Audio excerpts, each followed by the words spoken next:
चलिए ध्यान दीजिए, ये जो आपका मॉडल सेट है ना, जेड का जो मॉडल सेट आया सेकेंड टर्म के लिए, उसमें क्वेश्चन है।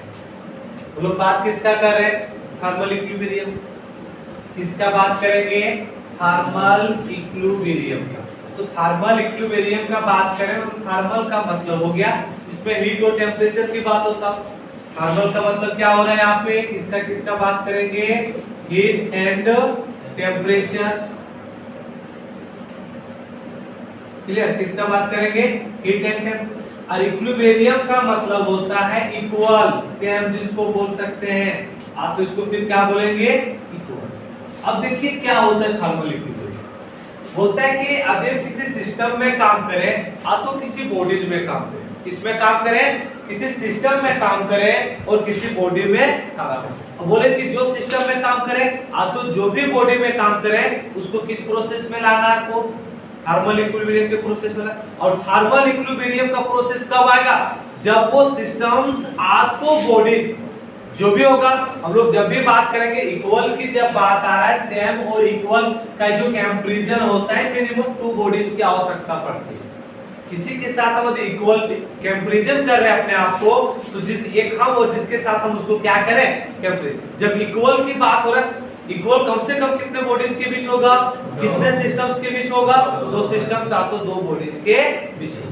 तो वही इसका जो हम लोग डिफिनेशन लिखे हैं वो क्या लिखे कि द सिस्टम और bodies which is said to be thermal equilibrium, कि वैसा सिस्टम्स आ तो वैसा बॉडी जो कहा गया कि थर्मल इक्विलिब्रियम हो। लेकिन थर्मल इक्विलिब्रियम कब होगा?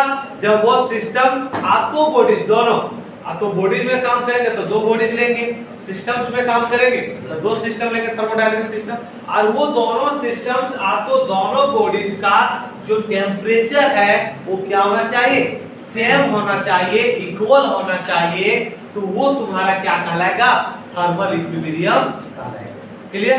तो वही चीज यहाँ पे लिखे कि द सिस्टम और body which is said to be thermal equilibrium, the system और body which is said to be thermal equilibrium if both they have same temperature, if both they have same temperature are called, क्या कहलाएगा? are called, इसी को हम लोग क्या कहते हैं? थर्मल। तो लिखे नहीं लेकिन इसको दिक्कत क्लियर इतना रहने दो। समझ में आ गया ना कि थर्मल इक्विलिब्रियम किसको बोलेंगे? कि जब किसी सिस्टम्स आपको किसी बॉडीज में काम करे और वो सिस्टम्स और वो बॉडी कितना होना चाहिए? मिनिमम, और हो सके दोनों सिस्टम्स और बॉडी थर्मल इक्विलिब्रियम का प्रोसेस कब एप्लीकेबल होगा? जब वो सिस्टम्स और बॉडी दोनों जो है वो एक दूसरे के कांटेक्ट में होना चाहिए। कहाँ होना चाहिए? कांटेक्ट में। ऐसा नहीं कि एक सिस्टम्स यहाँ है और एक सिस्टम्स यहाँ है और बोलेंगे कि थर्मल इक्विलिब्रियम का प्रोसेस हो जाए, तो नहीं होगा। जब ये दोनों सिस्टम्स एक दूसरे के कांटेक्ट में आएगा, जब दोनों सिस्टम्स एक दूसरे के कांटेक्ट में आएगा और कांटेक्ट में आने के बाद दोनों का टेम्परेचर क्या हो जाए? सेम हो जाए, तो इस प्रोसेस को यहाँ पे हम लोग क्या बोल रहे हैं? थर्मल इक्विलिब्रियम बोल रहे हैं। क्लियर? तो प्रॉब्लम, चलो हम लोग अब जो बात करेंगे नेक्स्ट टॉपिक का, वो किसका बात करेंगे? Zeroth law of thermodynamics. ये आपका सेकेंड टर्म एग्जाम के व्यू से ढेर इंपॉर्टेंट है। ढेर मतलब बहुत ज्यादा इंपॉर्टेंट है। ये आने वालों में से एक है और ये आपका मॉडल सेट में भी दिया गया है। क्लियर? अब देखो कुछ नहीं, बस 2 लाइन का तो स्टेटमेंट है। क्या है? 2 लाइन का सिंपल स्टेटमेंट है जीरोथ लॉ थर्मोडायनामिक्स। क्या बोलता है जीरोथ लॉ थर्मोडायनामिक्स? कि if 2 systems, कितने? if 2 systems are in thermal equilibrium, ठीक है, with a third system, they must be thermal equilibrium to each other।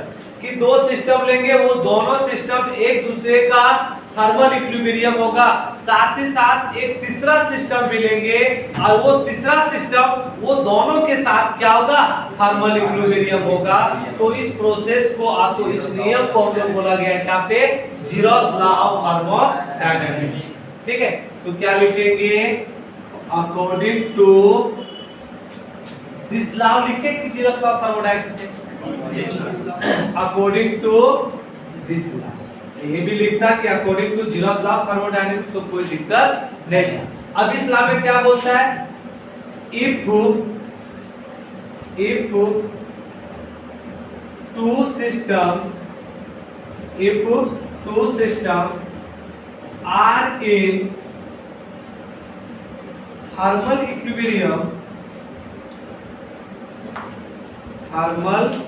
equilibrium,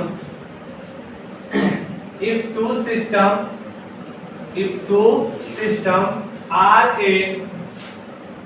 systems are in thermal equilibrium with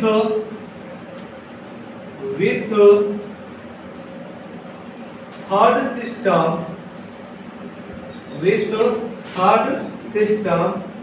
then must be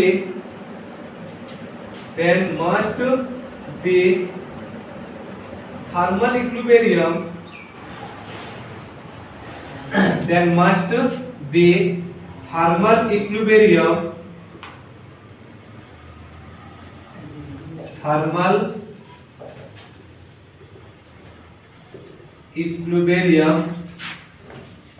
to each other।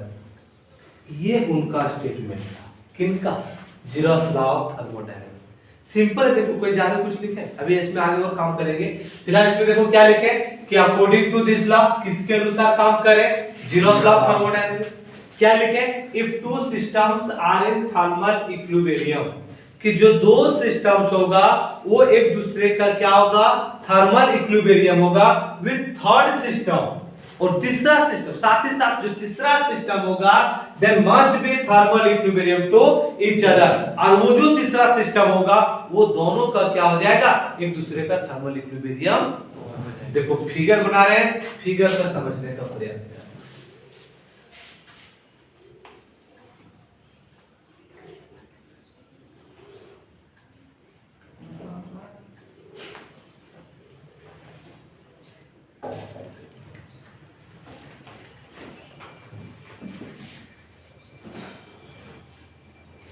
हो गया, ये figure है।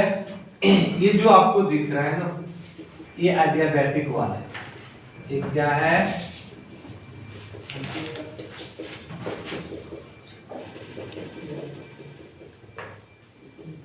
ये जो है ये क्या दिख, ये चारों तरफ जो आपको दिख रहा है कैसा वाल है, एडियाबैटिक।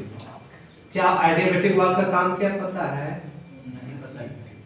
नहीं पता है, कौन बोला, ये क्या है आपका एडियाबैटिक। एडियाबैटिक वाल्व का मतलब पता है क्या काम करता है वो, मतलब जितना उतना बचा के रखता है, ना लेता है ना देता है। अब इसके अंदर तीन सिस्टम, बांट दो इसे,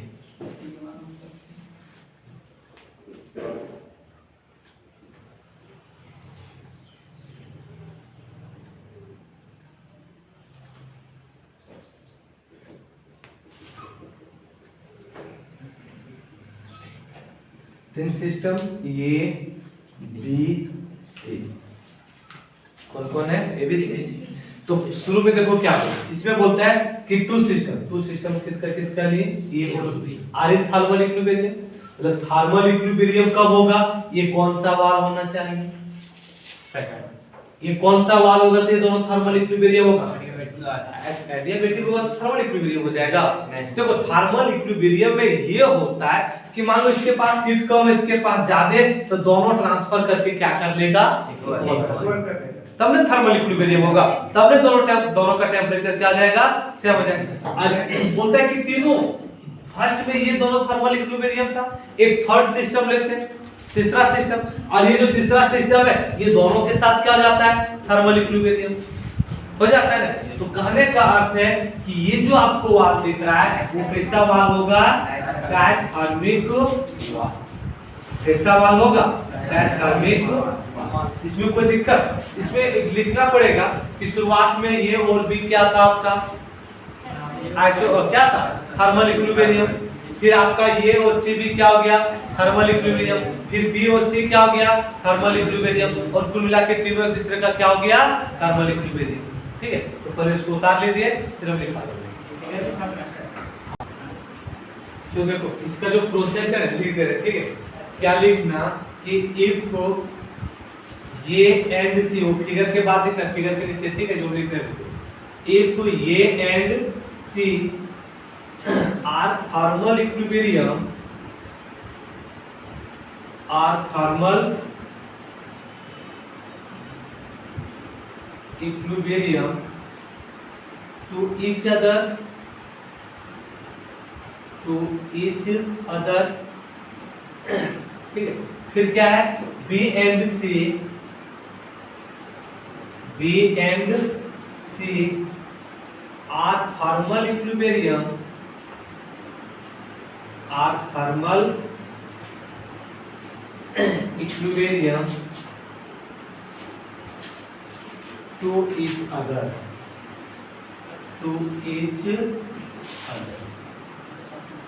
अब फाइनली देखो क्या लिखे कि ये और सी भी थर्मल इक्विलिब्रियम है, बी और सी भी थर्मल इक्विलिब्रियम है, तो ये और बी भी क्या होगा, थर्मल इक्विलिब्रियम होगा या नहीं होगा, होगा ना। तो लिखना if A and B, A and B are in thermal equilibrium, are in thermal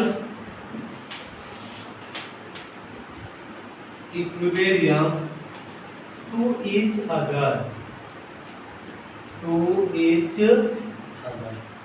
ये आपका दो क्वेश्चन जो भी देखे थर्मल इक्विलिब्रियम और जीरो क्लास दोनों मेथड सेट का क्वेश्चन, ठीक है। आज क्लास इतने रहते हैं, नेक्स्ट क्लास में आपको फर्स्ट लॉ और सेकंड लॉ दोनों क्या करेंगे वो लोग क्लियर करेंगे।